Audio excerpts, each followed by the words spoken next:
property prices. The Swedish...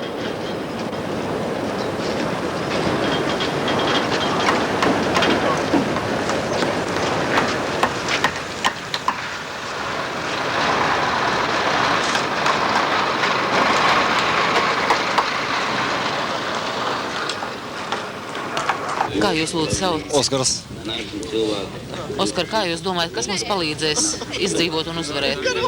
Ticība. Ticība palīdzēs. Kam? Brīvai Latvijai.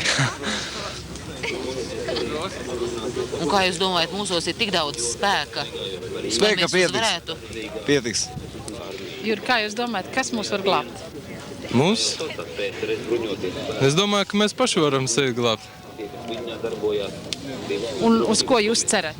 Nu, protams, uz pašu spēkiem, ko mēs paši spēsim izdarīt, tas arī būs. Palīdzība jau no citurienes nav kur gaidīt. Mēs Latvijai ticam. Kādēļ jūs šeit esat? Kaut pat eizamiem brīvē. Un kam jūs ticat? Mēs Latvijai. Protams, tikai brīvai Latvijai es ticu. Un saviem spēkiem. Gita, vai jūs kādreiz esat aizdomājušies par mūžības jautājumiem? Godīgi sakot, nē. Kā jūs domājat, kas mums var palīdzēt? Tagad pārsvarā vienotība, lai mēs būtu visi kopā vienmēr šeit, tagad, grūtajos brīžos. Tomēr latvieši kopā, jā. Atnācām tādi sveši, apsēdāmies pie uguns, kuru vismaz kopēji tā, iepazīties un vairāk liekas, ka kopā turēties, tā kā vairs nav tik baili. Un vienas domas radās arī tomēr runājot. Bet kaut ko izcīnīsim, to es zinu noteikti. Un ko jūs domājat par latviešiem un kāda mums būs nākotne? Mēs noteikti būsim brīvi. Ko es domāju par nākotni? Es domāju, ka mēs būsim brīvi. Un kas mūs latviešus glābs? Vienotība. Lai Latvija būtu brīva, mēs pacietīsim visu. Tikai brīvību, lai mums dod. Vai Dievs mums dod šo spēku? Dievs mums dod spēku un Dievs mums dod palīdzību. Lai dzīvo Latvija, brīva. Zviedrijas valdības pozīcija šajā sēdē tika pilnībā atbalstīta. Lietuvas augstākā padome pieņēmusi lēmumu sarīkot Lietuvā referendumu par neatkarības deklarāciju, kas pieņemta 11. martā 1990. gadā.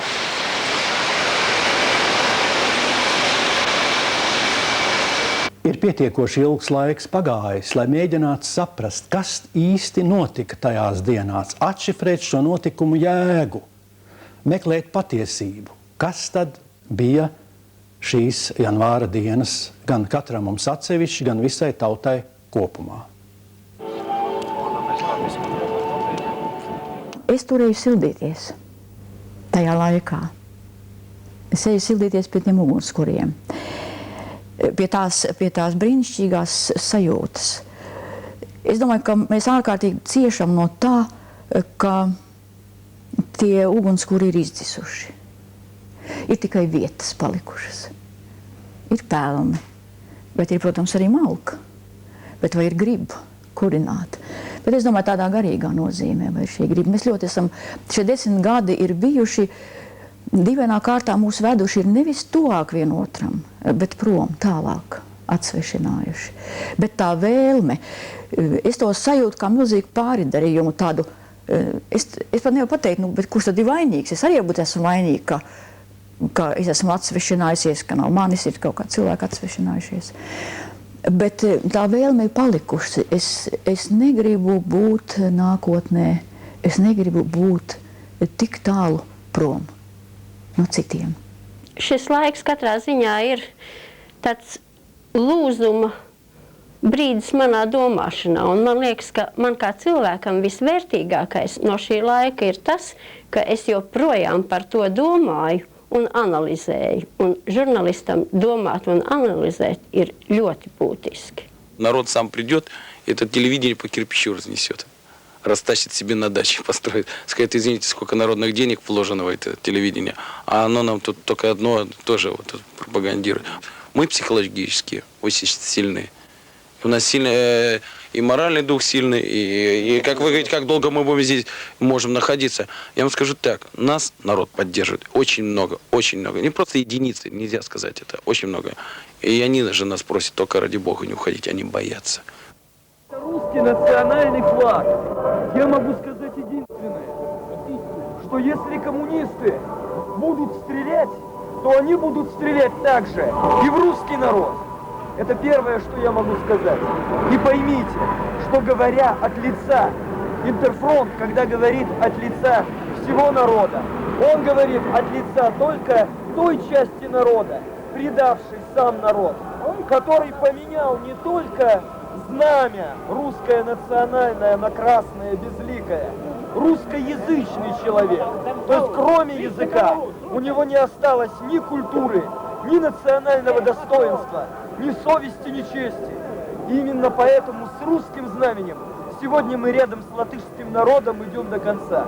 Нам долго учили, что заграничная пресса ищет сенсацию. Как насчет этого? Вы нашли? Вы знаете, вы имеете в виду ситуацию как раз у вас в стране? Да, сейчас. Я не считаю это сенсацией, я считаю это большим горем для всех людей. Людей не только, которые живут, всех народов, всех стран, которые объединил, так сказать, насильственно или нет Советский Союз, но это большое горе для людей всего земного шара, то, что происходит сейчас у вас в стране. Да, мы боимся, поэтому мы здесь, поэтому корреспонденты приезжают в таком количестве. Да, боятся, потому что, к сожалению, в мире слишком много примеров подавления свободы нации. И все те, кто живут в Советском Союзе, и я в том числе, мы боимся. Из-за вас я боюсь за себя. Mēs te bijām ar Somu televīziju vakarā, tad, kad traģēdijas jau bija notikušas un redzējām šīs te vietas un šos te cilvēkus. Un pirmā doma, kas man radās prātā, bija tā, ka tos žurnālists, kas vakar, ko mums rādīja 600 minūtēs no Ļeņingradas televīzijas, kas teica, ka šīm melnajām baretēm ir jāuzceļ bronzas piemineklis katram atsevišķi, ka es nezinu, ko ar viņiem vajadzētu darīt. Es domāju, ka viņus te vajadzētu atvest un turēt te pie tiem krustiem. Es esmu ļoti šajā traģiskajā brīdī, es esmu ļoti gandarīta par visas pasaules un galvenokārt, ko es visvairāk zinu par somu tautas attieksmi pret mums.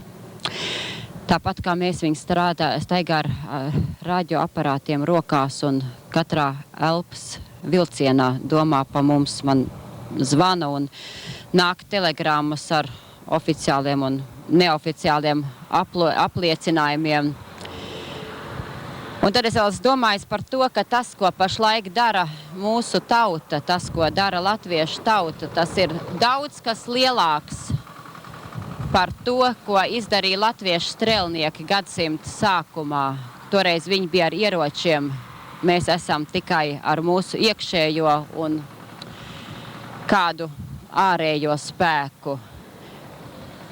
Es ne tikai domāju, es esmu pārliecināta, ka kaut arī varbūt nedod Dievs, tas mums vēl prasīs kaut kādus upurus.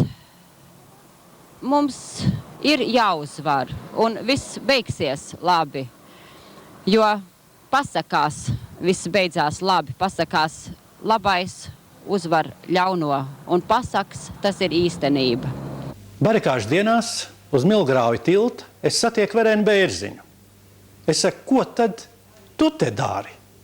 Jā, mums bija tā iespēja toreiz paņemt televīzijas kameru kopā ar operatoru, ar transportu, un mēs vienkārši negribot braukt pa pilsētas centru, kur jau ļoti daudz bija preses un viss kā, mēs gribējām aizbraukt uz tām nomaļajām vietām un parādīt tos cilvēkus. Kaut vai lai viņu tuvinieki redz, ka viņi ir šeit un ar viņiem ir viss kārtībā. Un tad viens no tiem objektiem bija arī Vecmilgrāvju tilts, un tur mēs satikām arī Mūzikas akadēmijas koru un diriģentu Juri Kļaviņu. Ar jūras, es domāju, ka tā visiem tā mīļākais. Vidzemnieka jūras, kas kur sevi vīd. krastā pietikušies bija. Viņš Daugavas laimījās, tam strālī plūksīs. Tā meitene jaunā, prieks acīs tai nāc līdz, manās dzimtenes meitene teica. Draugs mans, klusi iemīlot sirds tevi sveica. Mēs saderam kopā, jo tu laiminieks tāds, un dzintara jūrā mūsu laimei tiešāds. Mēs saderam kopā, jo tu laiminieks tāds, un dzintara jūrā mūsu laimei tiešāds. Tas bija tas brīdis. Mēs tur bijām, runājām, un mums visu laiku teica, lūdzu televīziju, lūdzu koris, brauciet prom. Tūdaļ brauks Omans. Lūdzu, brauciet prom. Tad mēs arī tā diezgan negribīgi devāmies prom, un mēs jau nebijām vēl nokļuvuši pie televīzijas, kad ziņoja, ka tur ir nošauts Mūrnieku kungs. Un bija pat paklīdušas tādas runas, ka ir sašauts televīzijas mikroautobus. Un mēs piebraucam pie televīzijas, un te mūs tā diezgan tādām pārsteigtām sejām cilvēks sagaidīja un teica, paldies Dievam, ka ar jums nekas nav noticis. Redziet, ar šitām patronām sarkarie fašisti cīnās pret tautu. Un varbūt, ka tieši kāda no šitām patronām izdzēsa Mūrnieka dzīvību. Tās ir paceltas pie Milgrava tilta. Tās vajag saglabāt. Es viņus ārzemniekiem tikai ārzemniekiem. Vienu man dod, esi muzejnieks par piemiņu muzeju. Vienas jums var iedot. Es trīs no rītā. Glabājiet. Es ļoti gribētu glabāt, bet ir tikai izdošanas. Un muzejesaņas, paldies. Es esmu muzejnieks arī. Es no rīta atdevu Japāņiem vienu. Zviedri bija. Šodien aizbrauc vēl vienreiz no puikiem dabūju atved. Es domāju, jābrauc bet tu slikti izdarīji. Tur vajadzēja slēpiņus izlikt. Vispār ar šitādām ir aizliegts zvēru šaut konvencijā. Es ļoti ceru, ka visiem tiem cilvēkiem, kurus mēs vismaz tajā dienā satikām, gan uz Vanšu tilta, gan uz Vecmilgrāva tilta, gan pie augstākās padomes, gan tiem, kas stāvēja rindā pie pasta, lai sūtītu Gorbačovam vēstules. Es ceru un ļoti ticu, ka viņiem klājas labi un ka viņu ideāli ir piepildījušies un ka viņi nav šodien vīlušies. Un es arī ļoti ceru, ka varbūt viņi ir atminēti ar barikāžu piemiņas medaļām. Šoferīt, jūs vārds, uzvārds un no kurienes jūs esat? Raksts Dainis Arvīdēls no Valmieras, ATU 2005 lautehnika. Tas atbilst patiesībai, ka jūs vistiešāk uz sevi dabūjāt izbaudīt, ko nozīmē melnās beretes. Kā tas notika? Principā jā, tikai televīzijā bija redzēts, bet tagad dabūjām paši redzēt. Piebraucām, tad bija ap 2 no Valmieras braucot, visu kolonu mēs. Apriecāmies otrā pusē ceļām un gaidījām tālāko, kas tālāk būs, rīkojumu, ko darīt. Vispār teica, ka mums jābloķē ir tilts un gaidījām. Pēc 10:03 uzreiz piebrauc valsts bobiki, sakot, zeltnie, valsts numuriem. Un izlaic ārā, melās beretes, sāk šaudīties, nolika vienā pusē mašiņai pie ratiem, rokas augšā, piesliet. Jūs, jā? Viss, mēs bijām 3, katram vēl līdz bija 2, un rokas augšā, kājas plati un otrā pusē, un otrs puses šauja pretējā, par ratiem. Piemēram, sašā viss 10 ratus, bāku, un savāciet savu šmotikas un vairieties ātri. Un tas notika ar visiem. Un šodien var sašā 2 sakali. Šodien? Ja šodien. Es pirms braukt šurp pārlasīju 1. Samuela grāmatu, 17. nodaļu par Dāvidu un Goliātu. Mēs esam ļoti līdzīgā situācijā. Un tas stāsts, kur Goliāts nokrīt uz savas lāstu pilnās mutes zemē, beidzas ļoti zīmīgi, un zobeni nebija Dāvida rokā. Un tas karš pieder Dievam, ja, un es domāju, Mums ir kaut kas vairāk nekā zobeni rokās. Mums ir taisnība mūsu pusē, un agri vai vēl tā uzvarēs ar Dievu palīgu. Man vairs nav baigi. Vakar vēl tā bija, kā bija. Bet es tagad saprotu, ko nozīmē iet uz barikādēm ar karogu. Un es domāju, ka tas ir dvēseli to nekad neuzzināt, kas tas ir, ja nebūtu vakardienas, ja nebūtu šodienas. Un es domāju, ka neko jau vairs nevar zaudēt, jo viss ir uzvarēts. Mēs esam uzvarējuši sevi, mēs esam sevi pārvarējuši. Šeit ir jaunatne. Un es esmu lepns, ka mana vecrīga to ir piedzīvojusi. Visi mūsu kursa biedri un arī no pirmā kursa teoloģijas studenti, mēs visi pēc kārtas ik pa stundai kalpojam un sakām lūkšanu, grēksūdas lūkšanu un lūkšanu mūsu tautai.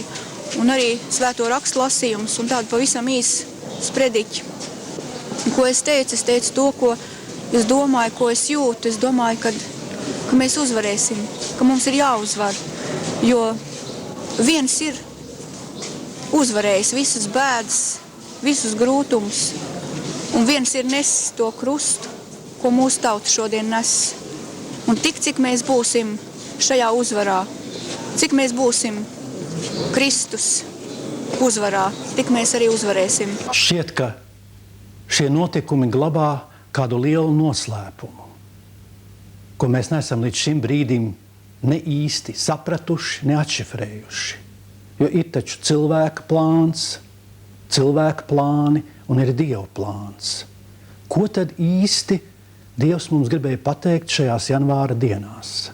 Es domāju, ka to īsti atšifrēt nevarēs nekad. Un ja mēs runājam par kaut kādu, teiksim, par uzdevumu, man liekas, ka šis uzdevums, ka tas nenāca ne no tautas frontes, ne no valsts vadītājiem. Man liekas, ka šis uzdevums mums bija dots tiešām šī iespēja, šī pārbaudas stunda no, es domāju, kaut augstākiem spēkiem. Un tomēr tā mums bija Dieva dota izdevība sevi pārbaudīt kā spēkam.